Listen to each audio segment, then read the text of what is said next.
В Украине начался мотопробег за единство страны. Пробег стартовал в Ужгороде и закончится на Чонгаре. Мотоколонна проедет по городам Ивано-Франковск, Львов, Житомир, Киев, Днепр, Запорожье и Мелитополь. По словам организаторов, цель акции – провести государственный флаг и флаг крымско-татарского народа через всю страну и активизировать деятельность по сохранению целостности Украины.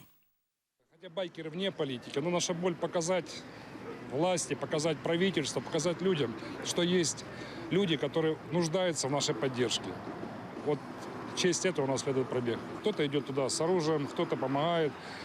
А скажите, пожалуйста, тот волонтер, который тащит последнее, он меньше герой, который приезжает на передок под обстрелом, он разве меньше герой, чем тот, который стоит за 50 километров с автоматом? Мое первое посещение госпиталя, это была инициатива ребят-байкеров. Просто девчонка занимается таким делом, и там ездит на передовую. Это самое меньшее, что мы можем сделать, это откликнуться и помочь. Цель на примере мотоциклистов показать, что мы единая страна, и что мотоциклисты, где бы они ни жили, на каком бы языке они ни общались, они все есть патриотами, и ради этой цели готовы проехать любое расстояние, чтобы это доказать и продемонстрировать.